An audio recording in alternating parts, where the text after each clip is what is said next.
పితా పుత్ర పవిత్రాత్మ నామమున ఆమేన్. బెనడిక్ట్ గురువు, పునీత సెబెస్టియన్ మఠాధిపతి, గర్భవతురాలు, కారాగారులు, గొర్రెల కాపర్ల పాలక పునీతుడు పునీత డొమినిక్ సైలోన్సు గారు. పునీత డొమినిక్ గారు క్రీస్తు శకం 1000వ సంవత్సరంలో జన్మించారు. వీరి తండ్రి సంబంధించిన గొర్రెలను కానాస్ ప్రాంతపు కుటంబ్రియన్ పర్వత శ్రేణుల వద్దకు తోలుకుపోయి మేపుతూ ఉండేవారు. యువకుడైన తర్వాత వారు క్రీస్తును, సత్యబోధాలను ప్రజలకు అందించడంలో తన జీవితాన్ని సమర్పించుకున్నారు. బెనడిక్ట్ వారి సభలో చేరి గురువు అయ్యారు. అటు పిమ్మట శాన్ మిల్లర్ దే కజల్లా మఠంకు అధిపతిగా పనిచేశారు.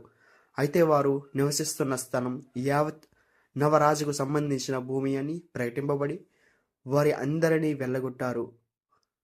కొందరిని రాజ్య బహిష్కారం కూడా చేశారు. అట్టి దుస్థితిలో దాపులోని గల పాత కాసిల్ రాజ్య పాలకుడైన 1వ ఫెర్డినాండ్ రాజు పునీత డొమినిక్ స్వామిని సాదరంతో ఆహ్వానించి సైలోస్ పట్టణంలోని ఒక స్థలంలో పాడుబడిన పునీత సెబెస్టియన్ మఠంను పునర్నిర్మించి విస్తరింపజేశారని కోరారు.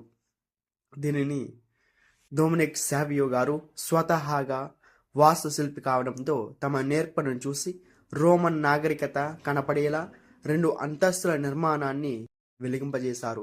స్పెయిన్ కళాశాల వైభవం జాలువారుతూ చూపరులను ఇట్టి ఆకర్షించే గొప్ప క్రైస్తవ నమూనా మఠంగా అలరారింది. పునీత సెబెస్టియన్ కొత్త మఠం కూడా కొత్త సన్యాసులకు స్వాగతం పలికి ఆ జీవితాన్ని ప్రసాదించింది. ఆధ్యాత్మిక శిక్షణ గడపడంలో తమదైన శైలిని పునీత డొమినిక్ గారు ప్రవేశపెట్టారు. అందువల్ల స్పెయిన్లో గల మఠ సంఘాల్లో ఇది సుప్రసిద్ధమైంది. ఇందు నెలకొల్పబడిన గ్రంథాలయాలు దేశ ప్రసిద్ధిగాంచింది. ఒక చరిత్రకారుడు తాను జీవించిన కాలంలో పునీత డొమినిక్ గారు గొప్ప అద్భుతాలు చేశారు. తమ స్వస్థత ప్రార్థనలతో అన్ని రకాల రోగాల్ని నివారించారు అని వ్రాసారు. ఈ పునీతుడు క్రీస్తు శకం 1073 సంవత్సరంలో పరలోక ప్రాప్తి చెందారు. వీరి ఆదర్శనాలతో వీరి పేరిట పునీత డొమినిక్ వేద ప్రబోధ సభ స్థాపించబడి వారి సేవలను కొనసాగిస్తున్నారు. స్పెయిన్లో గల గొప్ప ఆధ్యాత్మిక పేరుగల పునీతులలో పునీత డొమినిక్ సావియో గారు ఒకరు. గర్భిణీ స్త్రీలకు వారు గొప్ప పాలక పునీతులు.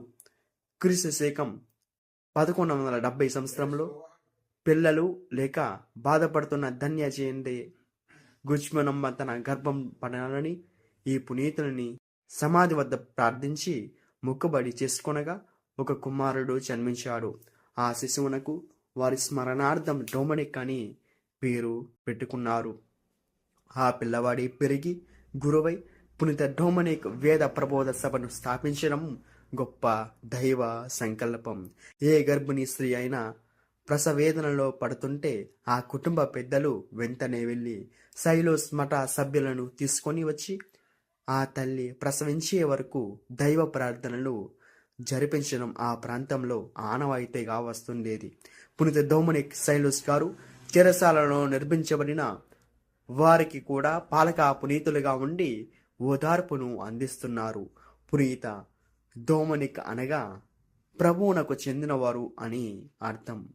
ఇతరులు తమలో పలు కొరటాలతో నీకు ఎంత బాధ కలిగించినా సహించడానికి శక్తి కొలది ప్రయత్నించు.